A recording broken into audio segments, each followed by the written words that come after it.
Hello guys, welcome to UPSC point. दोस्तों, आज के इस वीडियो में हम इकोनॉमी के एक महत्वपूर्ण टॉपिक जीडीपी, जीएनपी, एनडीपी और एनएनपी को बहुत ही आसान भाषा में और हमारे दैनिक जीवन के उदाहरणों के माध्यम से समझने वाले हैं। इस वीडियो के बाद आपको इस सेक्शन में कभी भी दिक्कत नहीं आएगी। सब कुछ बहुत आसान होने वाला है, बस आप लास्ट तक बने रहिएगा। तो चलिए शुरू करते हैं।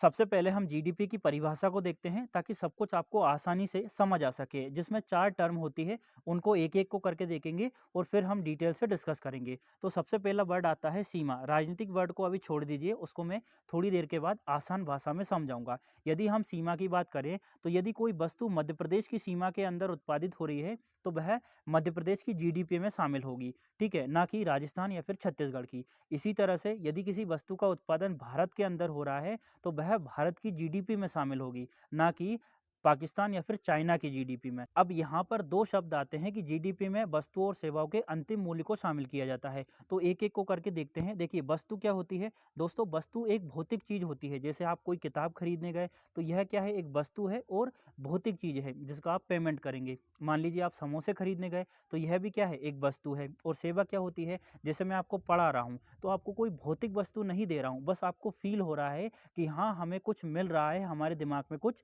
जा रहा है। अब यहाँ पर वस्तुओं और सेवाओं के अंतिम मूल्य को शामिल करते हैं। तो अंतिम मूल्य क्या होता है उसको भी हम आसान भाषा में समझ सकते हैं। तो दोस्तों, अंतिम मूल्य किसी भी वस्तु का वह फाइनल पेमेंट होता है जो हम उस वस्तु को खरीदते समय करते हैं। जैसा कि हम जानते हैं कि सभी वस्तुएं छोटी छोटी चीज़ों से मिलकर बनती है। यहाँ पर हम एक कार का एग्जांपल लेते हैं। कार में दोस्तों आपको इंजन, बैटरी और पहिए देखने को मिलेंगे, है ना। इन सभी से मिलकर कार बनती है। लेकिन जब हम कार खरीदते हैं तो पूरी कार का पेमेंट करते हैं और फाइनल पेमेंट करते हैं।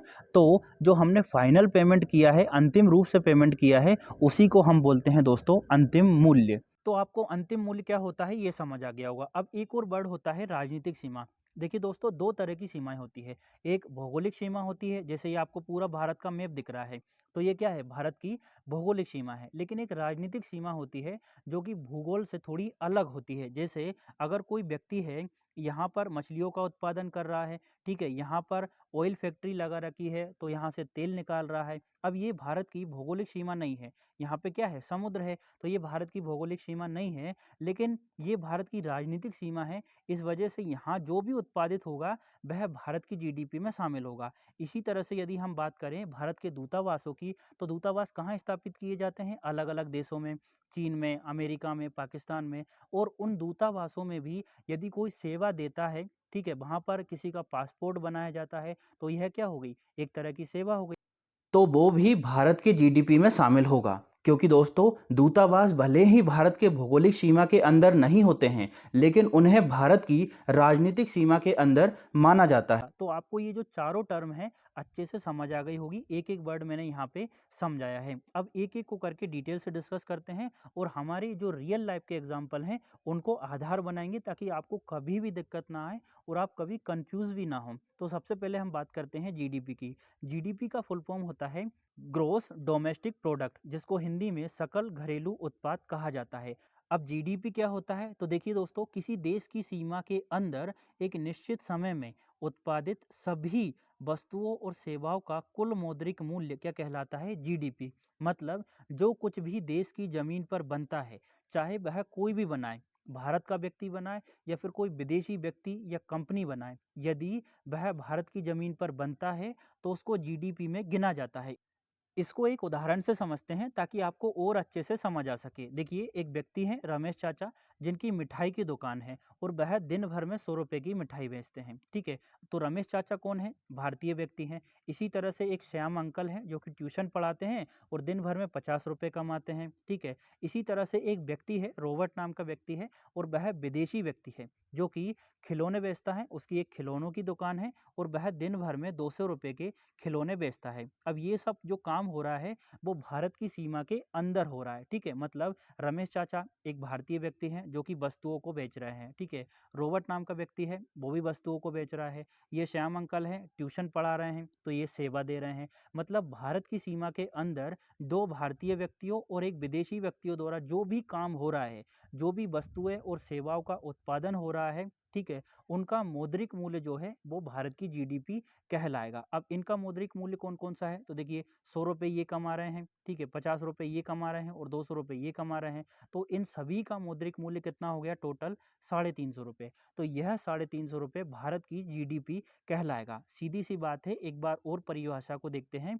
किसी देश की सीमा के अंदर एक निश्चित समय में उत्पादित सभी वस्तुओं और सेवाओं का कुल मौद्रिक मूल्य, मतलब भारत की जमीन पर उत्पादित होगा तो उसको भारत की जीडीपी में गिना जाएगा, चाहे वह उत्पादन किसी भी व्यक्ति द्वारा या फिर किसी भी कंपनी द्वारा किया जाए, बस भारत की सीमा के अंदर होना चाहिए। ठीक है। अब बात करते हैं जीएनपी की, जिसका फुल फॉर्म होता है ग्रोस नेशनल प्रोडक्ट, जिसको हिंदी में सकल राष्ट्रीय उत्पाद कहा जाता है। यह क्या होती है, पहले हम परिभाषा देख लेते हैं, फिर हम इसको उदाहरण के माध्यम से समझेंगे। तो दोस्तों, यह किसी देश के नागरिकों द्वारा उत्पादित सभी वस्तुओं और सेवाओं का कुल मूल्य है। इसमें देश के बाहर की कमाई भी शामिल होती है, लेकिन यदि किसी विदेशी व्यक्ति द्वारा हमारे देश में कोई कमाई की जाती है तो उसको इसमें शामिल नहीं किया जाता। इसको एक उदाहरण से समझते हैं। देखिए, एक व्यक्ति थे रमेश चाचा, जो कि भारत के व्यक्ति थे और भारत में ही इनकी मिठाई की दुकान थी। एक व्यक्ति है अभिषेक, जो कि भारत का व्यक्ति है, लेकिन अमेरिका में जाकर वह काम करता है, नौकरी करता है या फिर उसकी कोई दुकान है। ठीक है, अमेरिका में जाकर वह रहता है और दिन भर में ₹500 वह कमाता है। तो देखिए, जो जीएनपी होगा ना दोस्तों, ग्रोस नेशनल प्रोडक्ट जो होगा, उसमें रमेश चाचा और अभिषेक, जो कि भारत के बाहर रह रहा है, ठीक है, हालांकि वह जो व्यक्ति है वो भारत का है, तो रमेश चाचा और अभिषेक, इन दोनों की कमाई को शामिल किया जाता है। और रॉबर्ट नाम का जो व्यक्ति है, जो कि विदेशी व्यक्ति था, उसकी दुकानें थी भारत के अंदर खिलौनों की, तो उसको जो भी कमाएगा ना वह, उसको हम माइनस कर देंगे। जैसे रमेश चाचा ने कमाए थे ₹100 और अभिषेक जो है विदेश में रह रहा है, लेकिन उसने कमाए हैं ₹500, तो इन दोनों को शामिल कर लेंगे, तो टोटल कितने हो गए हमारे? ₹600। और जो विदेशी व्यक्ति था ना रॉबर्ट, उसका जो कमाया हुआ इसमें से घटा देंगे, मतलब 200 घटा देंगे 600 में से, तो 600 में से 200 गए तो कितने बचे? ₹400। तो यही हमारी जीएनपी है। इसमें किसी देश के नागरिकों द्वारा कमाया हुआ शामिल किया जाता है। यदि वह नागरिक भारत में है तो भी वह शामिल होगा, और यदि वह व्यक्ति विदेश में है तो भी उसका कमाया गया इसमें शामिल किया जाएगा। तो आशा करता हूं दोस्तों, आपको जीएनपी मतलब सकल राष्ट्रीय उत्पाद अच्छे से समझ आ गया होगा। अब बात करते हैं एनडीपी की। हमने जीडीपी को अच्छे से पढ़ लिया, जीएनपी क्या होता है, ग्रोस नेशनल प्रोडक्ट, उसको अच्छे से समझ लिया। अब बात करेंगे एनडीपी और एनएनपी की। सबसे पहले हम देखते हैं एनडीपी को। तो एनडीपी का फुल फॉर्म होता है दोस्तों नेट डोमेस्टिक प्रोडक्ट, जिसको हिंदी में शुद्ध घरेलू उत्पाद कहा जाता है। अब यह क्या होता है, तो देखिए दोस्तों, यह किसी देश के जीडीपी से मूल्यह्रास यानी डेप्रिसिएशन को घटाकर निकाला जाता है। यानी जीडीपी जो था ना, उसमें से मशीनों, औजारों या फिर जो चीज़ें टूट फूट गई है ना, उनको घटा दोगे तो आपका एनडीपी यानी नेट डोमेस्टिक प्रोडक्ट निकल आएगा।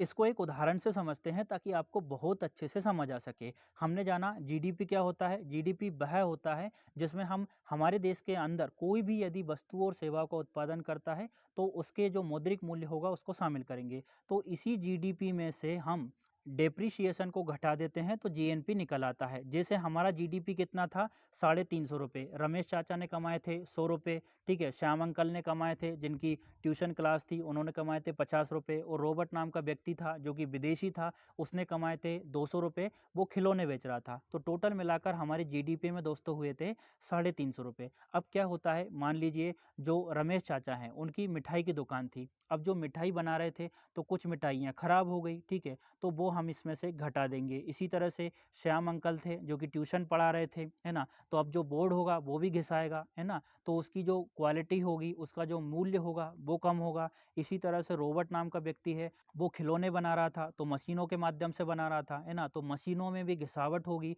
तो दोस्तों, जो भी घिसावट या फिर टूट फूट होती है उसको डेप्रिसिएशन बोलते हैं। और उसी डेप्रिसिएशन को यदि हम जीडीपी में से माइनस कर देते हैं तो हमारा निकल आता है एनडीपी। मतलब मान लीजिए कि इन सब का जो खर्च हुआ, डेप्रिसिएशन हुआ, घिसावट हुई, टूट फूट हुई, वह हुई ₹50 की। तो 350 में से हम ₹50 माइनस कर देंगे तो हमारा निकल आएगा एनडीपी, मतलब नेट डोमेस्टिक प्रोडक्ट।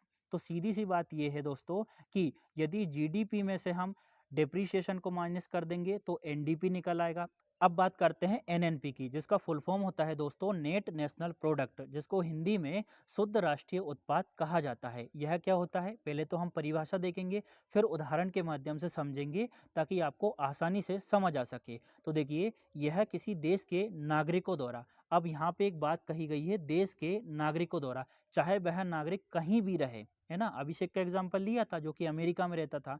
इसमें बात हुई है किसी देश का नागरिक होना चाहिए, चाहे वह कहीं भी रहे।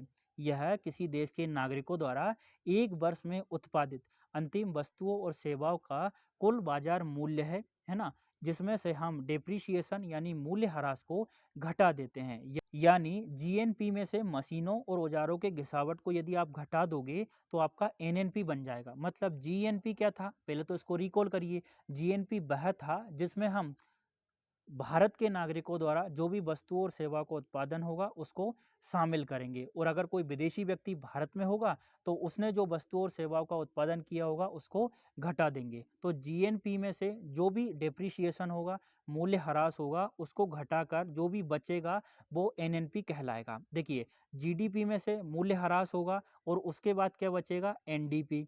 ठीक है, बस यही कहानी है। अगर आप अच्छे से समझेंगे, जीडीपी में से आप मूल्य ह्रास को घटा दो, बच जाएगा आपका एनडीपी, और जीएनपी में से मूल्य ह्रास को घटा दो तो बच जाएगा आपका एनएनपी। इसको एक उदाहरण से समझते हैं। देखिए, रमेश चाचा थे, ठीक है, वो भारत के व्यक्ति थे, इनकी मिठाइयों की दुकान थी। इसी तरह से एक अभिषेक नाम का व्यक्ति था जो भारत का व्यक्ति तो था लेकिन अमेरिका में काम कर रहा था। तो इन दोनों का जो भी कमाई होगी ना, उस कमाई में से, जैसे इनकी 600 रुपये कमाई हुई, अब उस कमाई में से रमेश चाचा की कुछ मिठाइयाँ खराब हो गई, अभिषेक की एक दुकान थी जो कि मशीनों की थी, अब मशीनें खराब हो गई।